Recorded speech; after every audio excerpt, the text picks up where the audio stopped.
vamos continuar louvando ao Senhor juntos. E antes de prosseguirmos, eu quero apenas dizer o seguinte: a vida é cheia demais. A maioria de nós não tem tempo diário para si mesmo com Deus. Não tem aquele lugar secreto acerca do qual Jesus falou, que a gente para e sossega. Não tem esse lugar secreto nem dentro e nem fora do ser.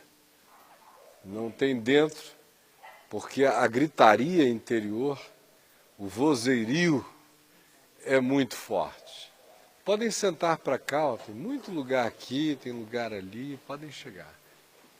Então o vozerio interno é muito perturbador, muito agitador.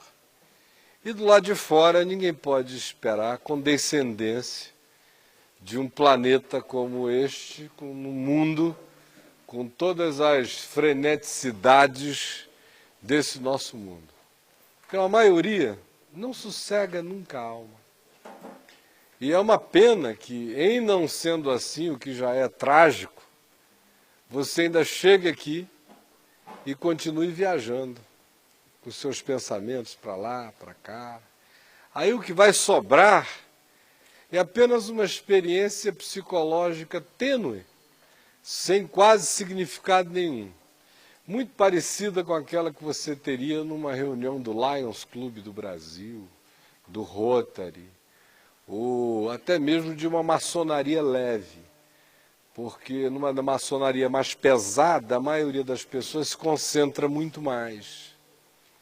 Então, para que a gente não fique aqui perdendo tempo, e para que a gente reconheça a importância de parar a mente, aquietar os pensamentos, focar tudo em Deus, no coração, no trabalho da graça em nós, ver se a gente recupera o mínimo de consciência em fé e de disposição de debruçar o ser no altar da verdade, com todo o coração, buscando curas, onde as doenças matam para a morte, que não são as doenças do corpo, são as da alma e do espírito. Então, vamos louvar ao Senhor juntos, com mais 2 momentos de louvor. E em nome de Jesus, eu quero convidar você a fazer isso de todo o coração, com toda a sua força, com toda a sua mente, com toda a sua alma, com toda a sua poesia, com toda a sua emoção para Deus, com todo o seu espírito, com toda a sua lucidez, com todo o seu entendimento, com toda a sua gratidão. E faça isso com as inteirezas de todas as suas sensorialidades. Feche os ouvidos para os ruídos à volta. Não deixe que a sua mente fique em bulício por causa de acontecimentos do dia, ou da vida, ou do momento, ou do instante. E adore a Deus em espírito e em verdade. E aproveite esse momento de todos juntos, que conta com a extraordinária promessa de Jesus, de que aonde 2 ou 3 reunirem-se em seu nome, em acordo, em paz, com o coração reconciliado, com a fé fixada nele, com o coração cheio de graça e de perdão e de misericórdia, sem inimigos preservados em nós por nós mesmos, mas ao contrário, com a alma desinimizada, o espírito limpo e a mente focada. Vamos adorar a Deus juntos e aproveitarmos esta hora, todos nós.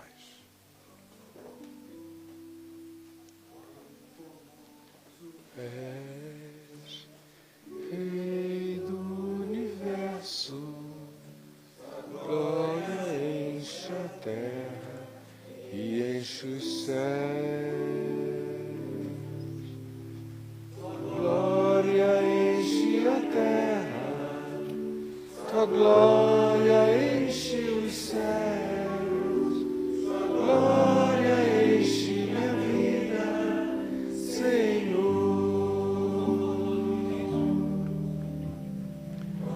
Formoso és, Rei do universo, glória enche a terra e enche os céus.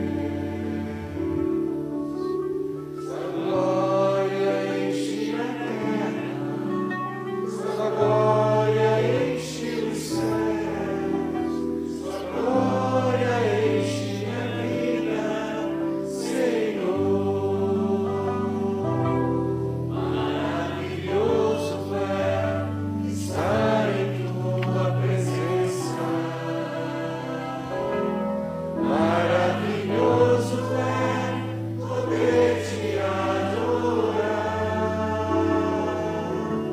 Maravilhoso é tocar as tuas vestes. Maravilhoso é te contemplar, Senhor. Maravilhoso é estar em tua presença. Maravilhoso é poder te adorar. Maravilhoso é tocar as tuas vestes. Maravilhoso é te contemplar, Senhor. Maravilhoso é te contemplar, Senhor. Maravilhoso é te contemplar, Senhor. Nós invocamos o teu nome, Senhor Jesus, juntos aqui, todos nós, invocamos juntos e invocamos uns pelos outros, e invocamos por nós mesmos, e pedimos em nós mesmos que tu nos enchas do teu Espírito, que nunca é dado sob medida, e também que tu nos tornes um corpo unânime no pensamento, na intenção do Espírito, na alegria de alma em torno do teu nome e na paz de coração uns pelos outros em relação a qualquer outro que aqui não esteja ou esteja em qualquer lugar. Por favor, vem, tira o véu da nossa mente, tira de nós a distração, a indisposição de ouvir, ou aquela vontade de administrar o que se ouve. Permite que surja dentro de nós, por graça tua, uma imensa vontade de comermos toda a tua palavra e não fazermos restrições ao cardápio do Evangelho. É o que eu peço que aconteça de bom em nós, para que a tua palavra seja boa nova para todos nós. Em nome de Jesus. Amém. Gente amada, na quarta-feira passada, eu falei sobre a diferença entre o homem natural, o homo psíquicos, o homem almático, o homem que vive só das pulsões da alma. Falei do homem carnal, do boneco orgânico, do discípulo orgânico de Jesus, que é aquele indivíduo que tem obrigações na cabeça e guerra na carne, na alma, nas pulsões não pacificadas na graça de Deus no Evangelho. E falei do homo pneumáticos, o homem espiritual, que é aquele que não se deixa julgar pelas médias à volta e nem se deixa influir pelo que seja curso deste mundo, projeto de globalização e clonificação humana e mental, mas ao contrário, resiste a este século, renova a sua mente, deixa-a transformar-se para que ele prove qual seja a boa, agradável e a perfeita vontade de Deus. E eu terminei dizendo que quem estivesse vindo a essas nossas reuniões de quarta-feira deveria estar preparado para o fato de que nós estamos iniciando um processo, este ano inteiro, de consciência do significado do discipulado em Jesus, do que significa ser um discípulo de Jesus. E a minha intenção, às quartas-feiras, quanto a fazer isso, tem a ver com o fato de que quem vai às reuniões de domingo lá no Teatro La Salle é quase sempre exposto à palavra do Evangelho em extremas generalidades, porque a diversidade do grupo é tão grande que não dá para ser específico. Segundo, porque se nós estamos caminhando no caminho, e o caminho da graça é apenas uma trilha histórica tênue do verdadeiro caminho no qual nós estamos caminhando, que é Jesus, se é assim, não tem outro assunto mais importante do que o significado de ser discípulo de Jesus. Porque, de fato, é isto que, de um modo ou de outro, todos nós dizemos que somos. Alguns, inclusive, se jactam disto. Alguns fazem disso uma carteirinha de membro de igreja. Alguns transformam isso em diploma de batismo. Alguns transformam isso em certidão de casamento na igreja. Alguns aferem isto por frequência a reuniões e por todos esses outros critérios bons para serem praticados em zoológico, quando se conta os animais na volta à jaula, mas que não tem absolutamente nada a ver com o que produza um discípulo de Jesus no coração e, consequentemente, na vida e no todo da existência. O texto que eu escolhi para a gente estudar nas próximas quartas-feiras é Mateus, começando no capítulo 16 e indo, dependendo de umas poucas coisas apenas, provavelmente até o capítulo 21. Isso deverá fazer com que a gente fique nesse trecho do Evangelho de Mateus pelo menos uns 2 meses, só olhando algumas coisinhas aí.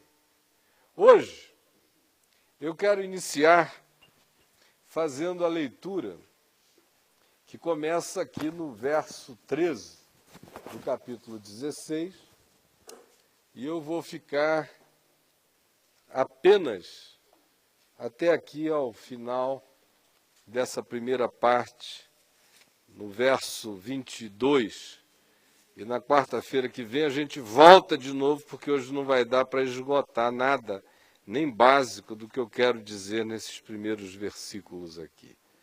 De Mateus 16, de 13 a 23. Que diz assim, gente, e é importante que haja todo silêncio, atenção, boa vontade, porque a gente ouve com os ouvidos. Por isso é que Jesus diz, quem tem ouvidos para ouvir, ouça. Então, por favor, use o aparelho auditivo, deixe a informação entrar na mente e fuja do que possa distrair você. Indo Jesus para as bandas de Cesaré de Filipe, perguntou aos seus discípulos, quem diz o povo ser o Filho do Homem?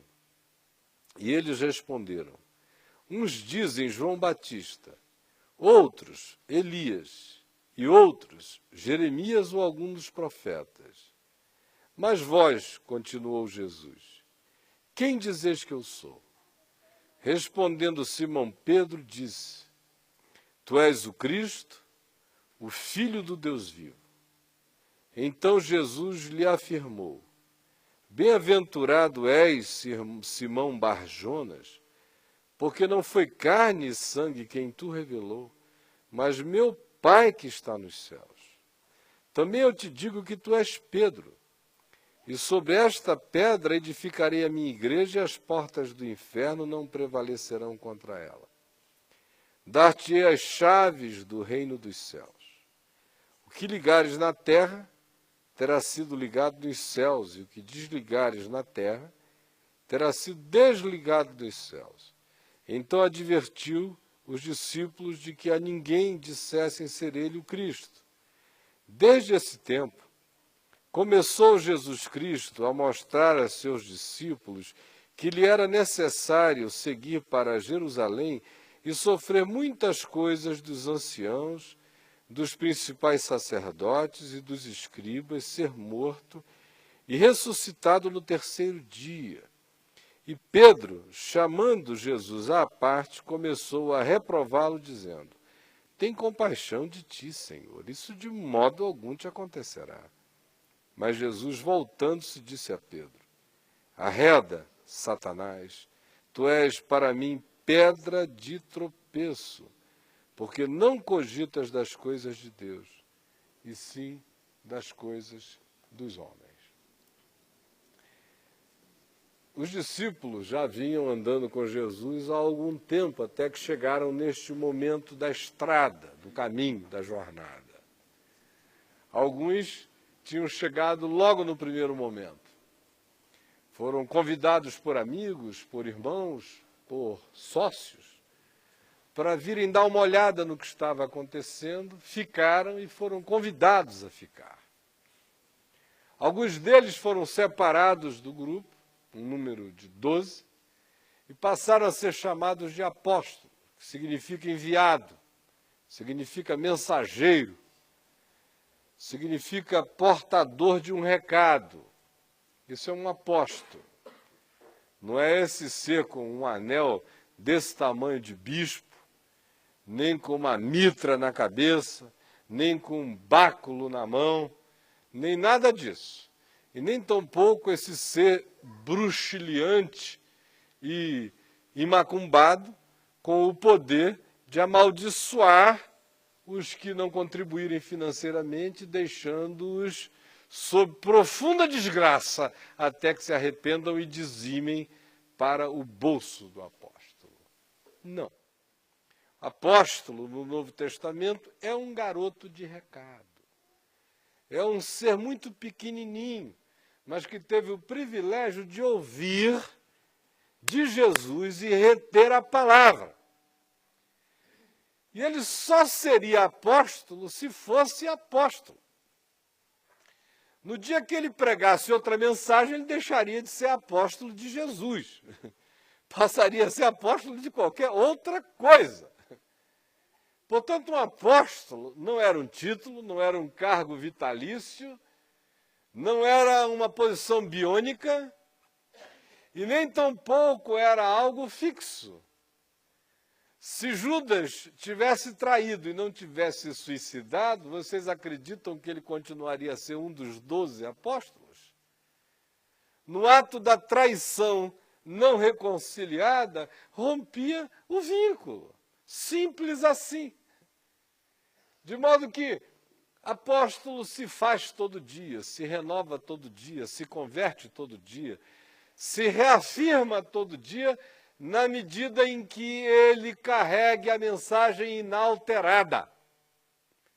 De modo que o que faz o apóstolo é a inalterabilidade da mensagem conforme quem o enviou.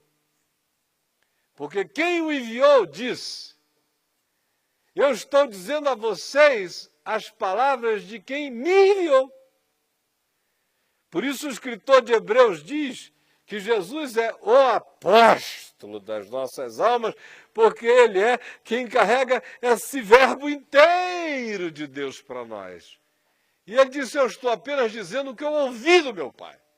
Vocês conhecem o eco dessa declaração que eu acabei de fazer. E como ela se repete, especialmente no Evangelho de João. O que eu tenho ouvido, tenho falado. O que eu vi, tenho dito. Conforme meu Pai me disse, assim digo. Conforme meu Pai julga, assim falo. Mas é do Pai.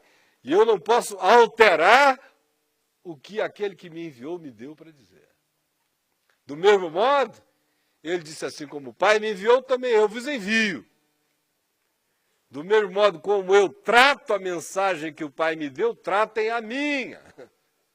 Reproduzam a minha. Porque se vocês não a reproduzirem como minha mensagem, conforme ela própria é, vocês estarão divulgando qualquer outra coisa, sendo apóstolos de qualquer outra mensagem, mas já não serão os enviados do Evangelho. Então esse grupo que aqui está em volta de Jesus é formado dessas pessoas que tinham começado a crer desde o início, que se achegaram por vias diversas, mas que receberam um único convite e uma única possibilidade de discipulado. Quando perguntaram a Jesus, mestre, onde assistes? Onde moras? Onde resides? Bem no iniciozinho da jornada, era um curioso que queria saber qual é o endereço da reunião, queria saber onde é a sinagoga do Senhor, queria saber aonde é a escola na qual o Senhor prega. Me dê um endereço fixo. Jesus disse, vem e vê. Porque ele não tinha nenhum endereço a dar. Ele não poderia dizer que era em Belém, nem que era em Jerusalém, nem que seria em Nazaré, nem que toda quarta ele estava em Cafarnaum. Ele apenas disse, olha, se você quiser ser meu discípulo, vem e veja, e me siga. Porque o tabernáculo é de fato móvel, é andante, é caminhante. E se você tem a intenção de ser meu discípulo, fique sabendo, não existe fixidez no discipulado. Não existem geografias fixas, não existem ambientes que sejam os únicos, porque para ser meu discípulo você vai ter que me seguir nos veios e nos singramentos e nos cortes e nos canais e nas trincheiras e nos vales e nos penhascos, nas planuras, nas planícies, nos planaltos, nas regiões abissais, aonde quer que eu esteja indo, aonde quer que eu esteja te levando. Aí será o caminho do discípulo. Por isso venham e sigam-me. Ou quem quiser saber, venha e veja.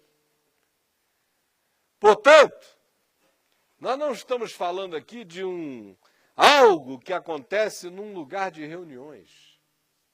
Nós estamos falando de algo que só pode acontecer um dia depois do outro. De modo consciente e lúcido entre a hora que se acorda e a hora que se dorme.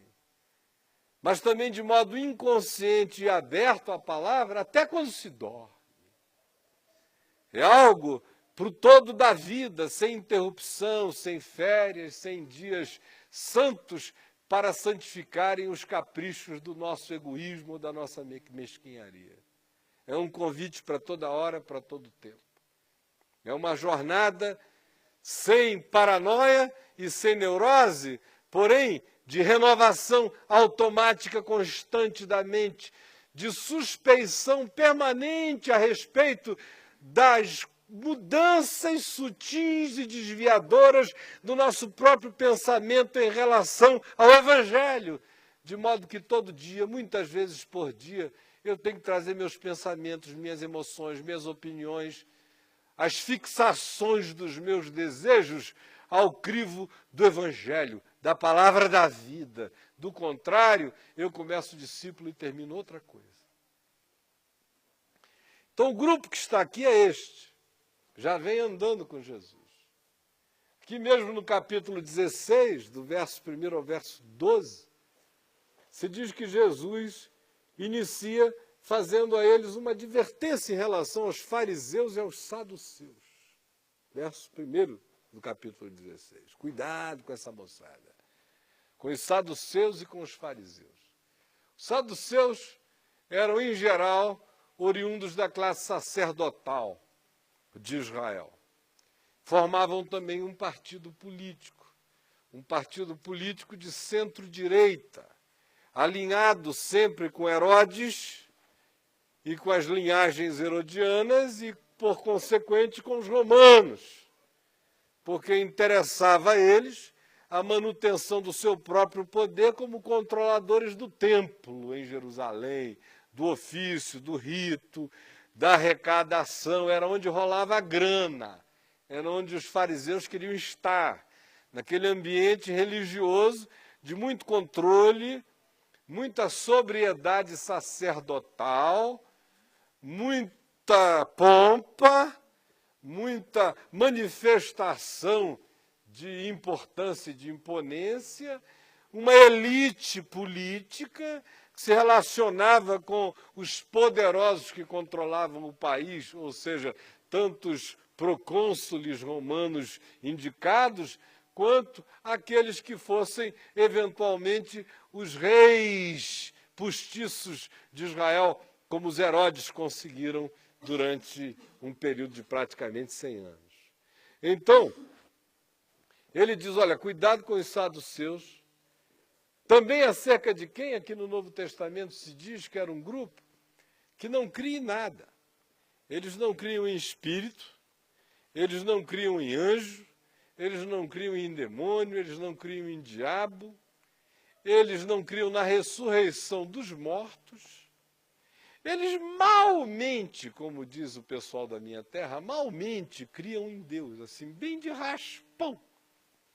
Eram os saduceus, que é, em geral, o que acontece com os indivíduos que se tornam os discípulos do rito, os discípulos do templo, os discípulos das mecânicas que supostamente realizam bem pela própria realização do rito em si, como máquina de agradar a Deus.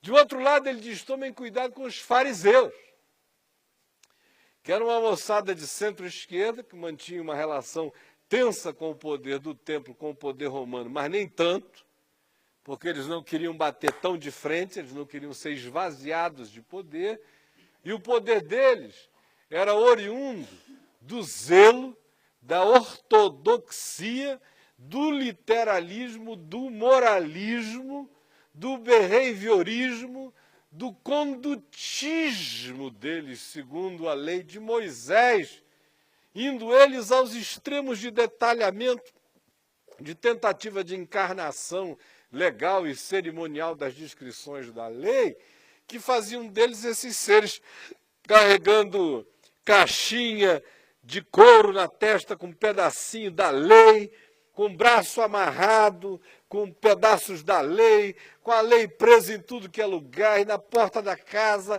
e ele tendo que andar repetindo a lei o dia inteiro, tentando cumprir os pensamentos insinuados por Moisés a respeito de como deveria ser a conduta de um indivíduo que temesse a Javé, ao Deus de Israel, e todas as cerimônias, e todos os jejuns, e todos os dízimos, e todas as invenções que eles pudessem criar para se tornarem mais justos do que a justiça. E aí Jesus disse, olha, cuidado com os saduceus, que é esse polo dessas presenças mecânicas de Deus, sem vida, sem espírito, sem transcendência, sem ressurreição, sem glória divina, sem alegria no espírito, sem paixão, sem milagre. E também cuidado com o zelicismo dos fariseus que vivem de um legalismo que inviabiliza a existência e que os torna seres só da fachada, porque no lado de dentro eles sabem que nenhum deles consegue cumprir os rigores da lei. E como eles sabem que na subjetividade eles não conseguem, o que eles fazem é apenas a construção de uma máscara hipócrita, hipócrites, significa de fato máscara. Isso é hipocrisia máscara. Então, cuidado para que vocês não fiquem mascarados, nem desapaixonados, como os saduceus, nem mascarados, como os fariseus. E ele faz essa advertência, iniciando dizendo o que um discípulo não tem que ser nunca. Não tem que ser esse indivíduo que de Deus guardou lembranças, álbuns, figurinhas, souvenirs, mas que não desistem de frequências e de regularidades, vivendo a devoção dos hamsters, nas repetições que não levam a lugar nenhum.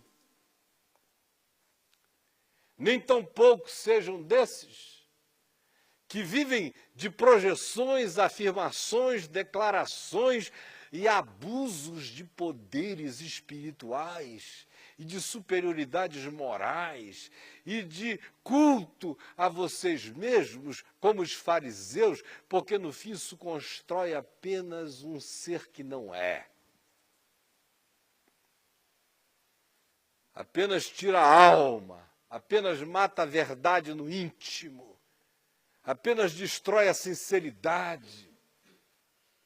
Porque para Jesus, conforme aquele gesto dele, ao amaldiçoar a figueira, que estava cheia de folhas e não tinha frutos, porque não era tempo dos frutos, lembram disso? Mas amaldiçoou.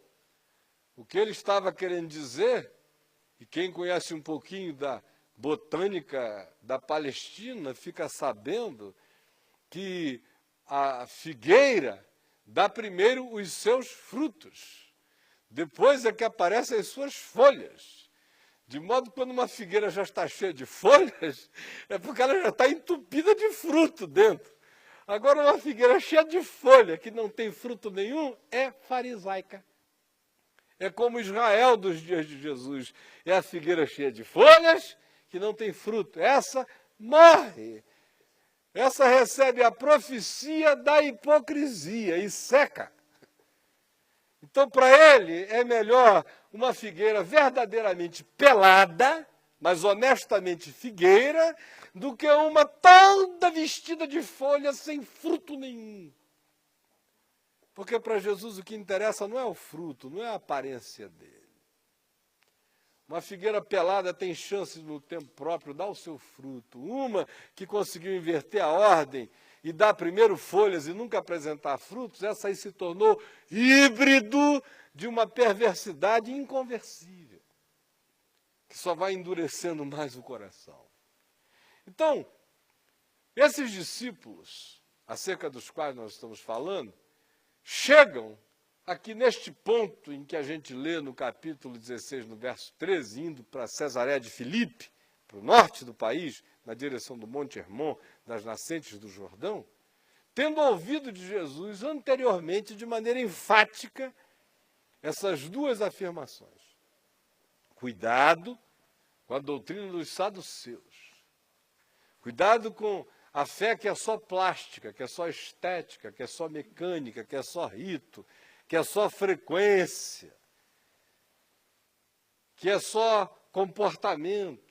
E cuidado com aquela que se transforma apenas em demonstração exacerbada, agigantada, neurótica, paranoica de uma espiritualidade que não é verdadeira e que acaba gerando apenas casca e máscara. E aí, o verso 13 diz que eles estavam indo na direção das bandas de Cesareia de Filipe. Depois desse contexto, quando Jesus pergunta aos discípulos dele: quem dizem as multidões que eu sou? Aí eles disseram: olha, uns dizem que tu és João Batista. Não explicam como é que tu és João Batista, se João Batista só morreu há alguns poucos meses atrás. Mas tem gente que acha que o senhor está recebendo João Batista. Que o João Batista é o seu guia. Que o senhor está cheio de João Batista. Que o senhor é o Jesus Frites Batista. É mais ou menos isso. O senhor está recebendo João Batista. Não dava nem para ele ser uma reencarnação de João Batista, porque eles só tinham entre eles menos de 1 ano de diferença de idade. E o João, o primo dele, tinha acabado de morrer, decapitado, pela gula sexual de Herodes. Então, João Batista. Outros dizem que é Elias, que o senhor é a reencarnação de Elias. Ou que o senhor está aqui tomado pelo mesmo espírito, no mesmo poder de Elias, para ser um grande reformador religioso de Israel, purificador da nação, que ainda vai reunir todo mundo no monte do templo e vai dizer: escolhais hoje a quem servir, se é o Senhor ou se é os romanos. E vai descer o cacete em quem pensar diferente. E vai fazer descer fogo do céu. Aleluia! Muita gente com essa expectativa. O senhor é o Elias. E tem que chegar com arsenais melhorados e mais fortalecidos. Não pode ser uma bolinha de fogo só para destruir um altar. Já tem que ser uma bola meio nuclear para acabar com os romanos. Mas, aleluia, tem gente com essa esperança. Tem outros que dizem que o senhor é Jeremias. Por causa desse tom de pregação profética sobre a destruição do templo, ou não dá a menor bola sobre o significado das construções, nem do poder que os judeus conseguem arregimentar nos conluios deles com os romanos, de modo algum. O senhor está sempre avisando e dizendo que os dias são maus e que se não houver conversão, todo mundo perece. Por isso, tem gente que acha que o senhor parece com Jeremias, anunciando um exílio, um cativeiro, uma desgraça. Deve ser Jeremias andando entre nós, carregando um choro ambulante por Israel. Tem outros ainda que dizem que pode ser qualquer um dos profetas, menos Oséias, porque o senhor nem é casado e nem corno. Agora, qualquer um outro dos profetas, quem sabe, poderia ser. Aí Jesus diz: bom, é isso que vocês ouvem o povo dizendo que eu sou? E eles disseram: é. E ele disse: mas agora eu queria saber uma coisa, o que vocês aqui, os enviados, os apóstolos, os discípulos, esses que eu estou mandando pregarem, anunciarem, dizem que eu sou? Quem eu sou? Olhem bem para mim e me digam quem eu sou. Mas não deem-me uma resposta evangélica, por favor, disse Jesus. Qual seria? Resposta evangélica: o senhor é filho de Maria. Ai, aleluia, Maria. O senhor nasceu, ela ainda era virgem quando o senhor nasceu. E vieram anjos e cantaram, e magos do Oriente, o presépio foi montado, e tudo isso. O senhor nasceu em Nazaré para se cumprir a profecia. Não. A pergunta de Jesus não era o meu pedigree, nem o meu currículo vitae, nem a minha genealogia. A pergunta era simples: e vós, quem dizeis que eu sou? Quem dizeis que eu sou? Quem sou eu para vocês? Aí Pedro tomou a palavra e disse: tu és o Cristo, tu és o Messias de Israel. Tu és o prometido a todos os profetas. Tu és aquele enviado que viria da tribo de Judá, o Silo, o enviado. Tu és a promessa cumprida a Davi, de que da sua descendência viria aquele cujo reino é eterno. Tu és o eco do grito de Miqueias, que viria o Cristo cujas origens eram desde antes da fundação dos tempos. Tu és o sonho de Isaías, tu és o amor e a paixão de Deus entre os homens, tu és o Messias, o enviado inteiro de Deus. Tu és o Filho do Deus vivo. O que em Israel equivalia a dizer, tu és Deus. Porque, de acordo com Caifás, o sumo sacerdote que julgou a Jesus no final, uma das acusações que prevaleceu para o decreto, para o veredito final, para a sentença de morte, foi esta. Ele se diz filho de Deus, fazendo-se assim igual a Deus. Essa era a interpretação judaica. Portanto, quando Pedro diz, tu és o Messias, até ali estava tudo bem. Ainda que alguém não concordasse, mas era uma esperança de Israel que alguém o fosse. Mas ele vai mais além, ele pega Miqueias e afirma que o Messias de fato é eterno. Tu és o Filho do Deus vivo. Aí Jesus disse, tu és feliz, Simão. Tu és um homem bem-aventurado, Pedro.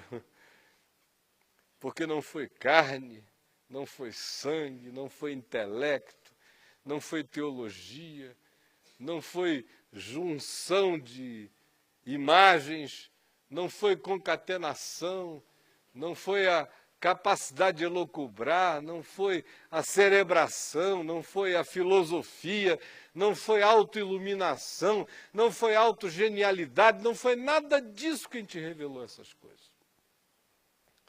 Porque discernir o que você discerniu é impossível pela teologia, pela filosofia, e os teólogos tinham que ser honestos, como os sacerdotes judaicos, e dizerem que de fato era um escândalo afirmar que quem quer que fosse, fosse Deus. Os teólogos tinham que admitir que de fato, por nenhuma teologia se chegaria a esta conclusão de que aquele que estava ali, com 1,68 m, 1,74 m, 1,80 m, não sei qual era a altura dele, mais moreno ou mais claro, olhos pretos, azuis, marrons ou de qualquer cor, com cabelo grande, pequeno, maior, liso ou encaracolado, com cheiro de macho, era Deus. Não dava. Pela teologia não dava. Pela teologia era idolatria dos sentidos, de acordo com Israel. Ouve, ó Israel, o Senhor nosso Deus não apareceu com nenhuma aparência, nem com coisa alguma, ninguém viu nada. Cara, chega alguém aqui e diz, olha para mim, eu e o Pai somos um. Pela teologia, é heresia. Pela filosofia, é loucura. Criador do cosmos e de tudo que existe, vai virar um carinha desse tamanho andando entre nós, compactando o eterno no tempo e no espaço, dialogando com os homens? Loucura. Nem existe tal coisa.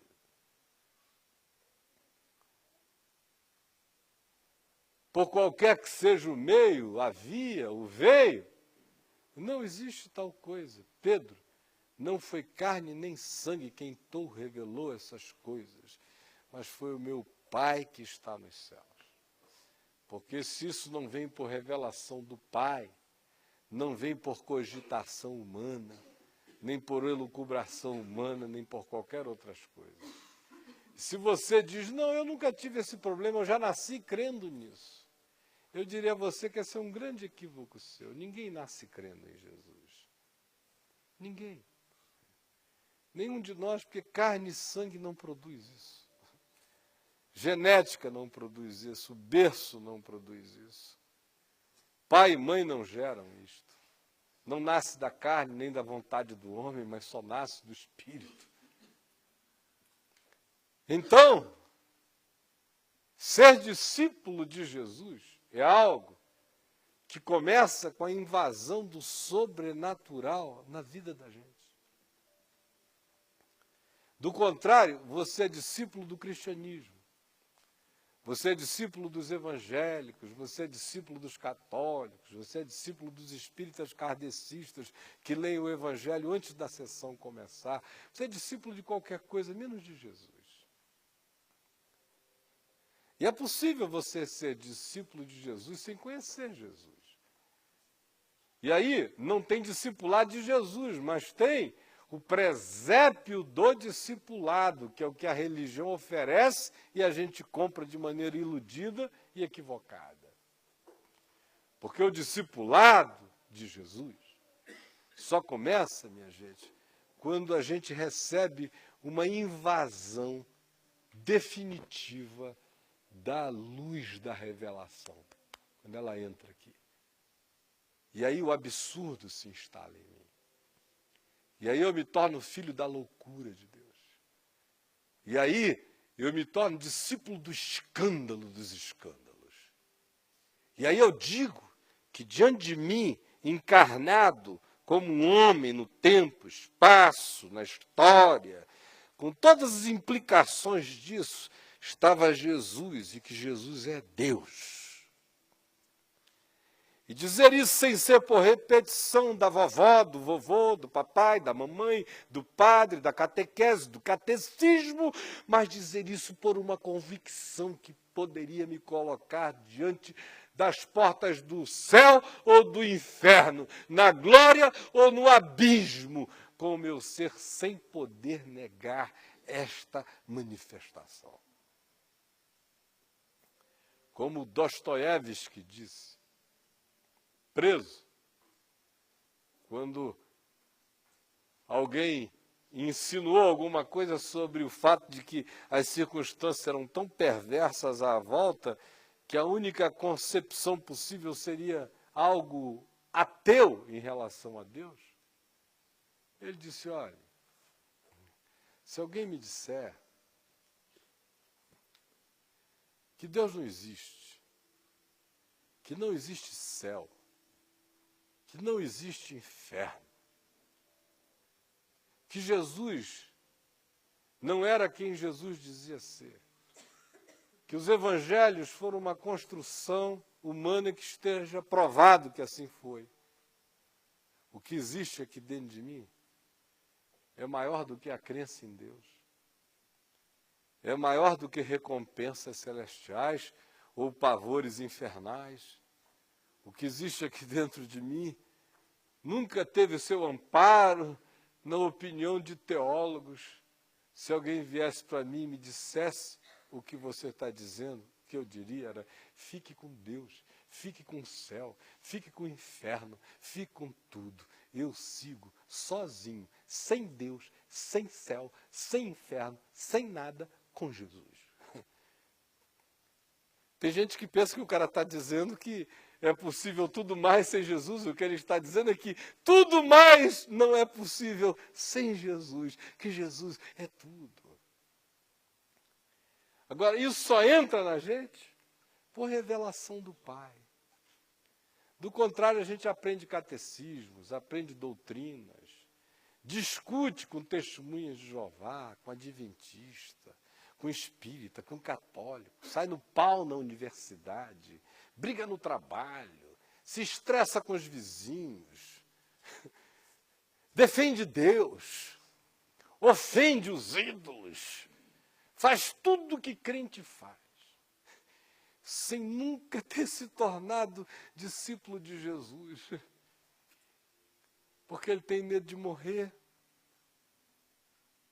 porque ele ama muito mais a presente ordem de coisas do que a esperança da glória de Deus, porque no coração dele não está fixada a certeza da vida conforme o Evangelho, apenas da conveniência social de um bom comportamento proposto pelo Evangelho.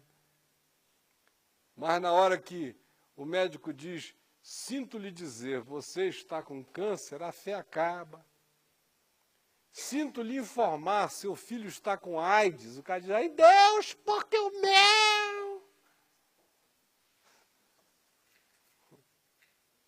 E aí começam todas essas questões que não existem, deixam de existir quando a alma foi estuprada pela bondade de Deus, pela revelação de Deus, e foi emprenhada pela graça que diz sem medo: tu és o Cristo, o Filho do Deus vivo.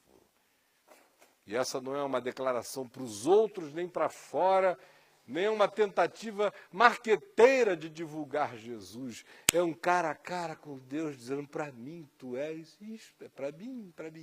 Jesus, para mim tu és o Cristo, o Filho do Deus vivo.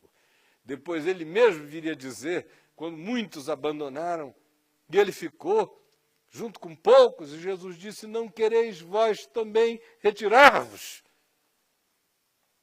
Ele disse: para quem iremos nós? Só tu tens as palavras da vida eterna. Discipulado só começa quando dentro de mim se instala o só tu em relação a Jesus. Sem só tu em relação a Jesus não tem discipulado. Com também tu, ou tu maior que os demais, ou tu melhor que os outros, ou tu superior aos outros. Se ainda tem os outros, não tem tu. Com Jesus é só tu. E nada mais. Aí o discipulado está plantado na gente. Quando isso começa com a confissão de quem ele é, e vai se concluindo todo dia com as afirmações que a gente vai fazendo contra todos os dissabores, contra todos os choques, contra todos os escândalos, contra tudo que não se entende de imediato, contra tudo que nos parece ser uma manifestação de esticamento do nosso ser, mas ainda assim a gente permanece dizendo: para quem, para quê, para onde, se para mim, só tu. A primeira coisa, portanto, gente, é que o caminho do discípulo só começa quando existe essa revelação que explode aqui dentro. Paulo falou a respeito deste momento revelação dele, com algumas linguagens e figuras de expressão bem interessantes. Ele primeiro associa esse só tu de Deus na vida dele, essa luz que chega, que ilumina, com a criação do mundo. Porque ele andando na estrada de Damasco, quando uma luz brilhou do céu, e vocês conhecem a história, está em Atos no capítulo 9. Mas quando ele vem a escrever, posteriormente, a respeito disto, ele fala do Deus que de trevas disse: haja luz, e houve luz, e fez resplandecer em nós a iluminação do conhecimento da glória de Deus na face de Cristo. O que aconteceu comigo quando essa revelação chegou era como a terra no princípio, sem forma e vazia, existente, mas não vivente. E a palavra de Deus chegou, e Deus disse: haja luz, e eu me descaotizei. E de ente existente passei a ente vivente. Outra imagem que ele usa é a de um coração represando o encontro com Deus. Resistindo, como uma represa. Então, superabundou, então, transbordou, então, explodiu a graça de Deus. E a palavra grega que ele usa é justamente aquela que designa o arrebentamento de uma represa, que estava contendo aquilo ali até que chegou a hora em que ela arrebentou e estourou. A graça prevaleceu. A terceira imagem dele é de parto. Quando ele diz em 1 Coríntios, no capítulo 15, que ele, diferentemente dos demais apóstolos que tinham encontrado a Jesus enquanto Jesus andava por aqui, veio a encontrá-lo como um nascido fora de tempo, fora de hora, já bem depois, quando ele já não estava aqui. E ele diz que nasceu como nascido fora de hora, usando um termo que designava um parto difícil, de uma criança em sofrimento e de uma mãe que não conseguia dar à luz e que precisava do auxílio intenso de parteiras que arrancassem a criança com as garras, com fórceps, puxando para fora. Eu nasci ectrauma, nasci provocado por trauma, por arrancamento de Deus para fora. Essas imagens, juntamente com muitas outras que ele usa, e não vem aqui ao caso sair reproduzindo todas elas, mostram uma coisa, que na mente de Paulo, a semelhança do que deve existir na mente de qualquer outro discípulo, ninguém, de fato, inicia esse caminho sem que seja invadido pela revelação, pela luz. Senão a gente não nasce. É ato de graça amorosamente estúpida que arranca o bicho. É graça forçando a resistência da gente que arrebenta a represa. É luz que chega e vitaliza uma terra sem magma, sem impulsão, uma terra pedrada, rochosa, uma terra que não era viva, que não produzia vida. E ele explode luz e graça, assim como no nosso coração, sem essa luz e sem essa graça, não há criação, nada começa. Então, a primeira coisa que a gente tem que saber, iniciando essa nossa jornada, é perguntar do que a gente é discípulo. A gente é discípulo das muitas catequeses. Você percebe que você precisa muito estar junto com os outros crentes, porque se você ficar um pouquinho afastado, você perde a fé.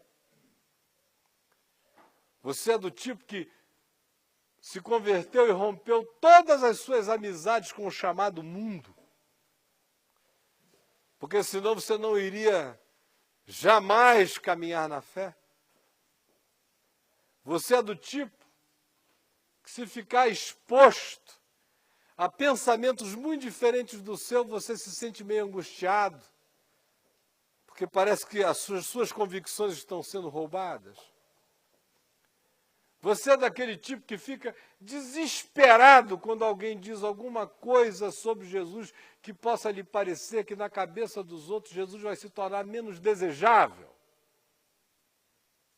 Você é do tipo que sente uma obrigação enorme de afirmar para você mesmo que você crê nas coisas que você crê, porque lá no fundo você não tem certeza da maioria delas. Você é do tipo que treme todinho quando entra na internet, ou alguém envia um link para você, que, em sendo visitado, relativiza a Bíblia como palavra de Deus, Jesus como Filho de Deus, a fé como meio único de vida com Deus? É desse tipo. Se é, meu amigo, eu queria dizer o seguinte: você tem sido discípulo de crenças, de doutrinas. Por isso você fica tão nervoso quando qualquer coisa chega e aparentemente questiona o pressuposto das suas crenças, os dogmas nos quais você está amparado. E aí o coração claudica e balança e se aflige e se perturba. E me escreve dizendo: você tem algum artigo que me ajude a não ficar nesta dúvida? Desesperado, que você vê que o cara está suando frio ali no computador. Pelo amor de Deus, me salva disso, que eu estou para perder a fé. É desse tipo? Se é, meu irmão, tem muita vela na sua vida. Tem muita luz de neon. Tem muita lamparina de terceiros. Mas a luz não acendeu aí dentro. Sabe por quê?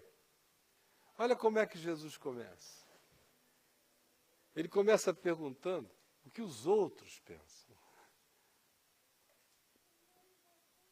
Depois é que ele pergunta o que vocês pensam. Porque a maioria dos discípulos que eu conheço se abala profundamente com o que os outros pensam. Vocês imaginem um Pedro evangélico, andando por aí ouvindo aquelas conversas, não, acho que ele é João Batista. Não, mas são parentes, tem tudo a ver. Além do que, você já notou que nos últimos tempos ele anda mais ousado? Está descendo o pau no pessoal igual João Batista. É João. Baixou lá. Ele deu uma trimilicada assim, além dele entrou João. Então, 2 em 1. Não tem nenhum registro do evangelho de Pedro saindo no tapa. Não é não! E vai aquela coisa, sai dele em nome de Jesus, espírito de confusão. Eles só ouviram. Uns dizem que tu és João Batista. Outros dizem que tu és Elias. Outros dizem que tu és Jeremias, ou algum dos profetas. Agora, nós, ou eu, o que eu digo é que tu és o Cristo, o Filho do Deus vivo. Porque o discipulado também não começa enquanto as vozes dos outros não deixam de me perturbar. Enquanto que os outros pensam me perturba, eu não recebi ainda essa luz final, que para começar tem que ser recebida. O paradoxo do discipulado é que ele não começa sem que a luz final comece em mim. Sem que haja essa realidade final no começo. O discipulado não começa se ele já não começar acabado, no sentido de que está definido, tu és. O resto é processo. Em mim. Mas isso está dito. Enquanto o que os outros dizem ou pensam perturba demais a gente, o caminho do discipulado não se fincou no coração. Eu teria muito mais a dizer nesse pedaço de texto hoje à noite, mas eu vou ficar por aqui, deixando essas impressões com você, em nome de Jesus, para você pensar. E na quarta-feira que vem a gente vai continuar só nesse pedacinho aqui, de 13 em diante, provavelmente o resto do mês, porque tem muita coisa para a gente ir aprendendo aqui. Quem veio aqui hoje procurando uma reunião empolgante, arrepiante, para subir pela tenda e sair com a barba queimando, desculpe a frustração, mas foi o evangelho que vocês ouviram. E quem quiser crescer no entendimento, na graça e na disposição de criar raízes no chão da vida, esse vai ter toda a oportunidade que desejar. Apenas vem e vê, em nome de Jesus.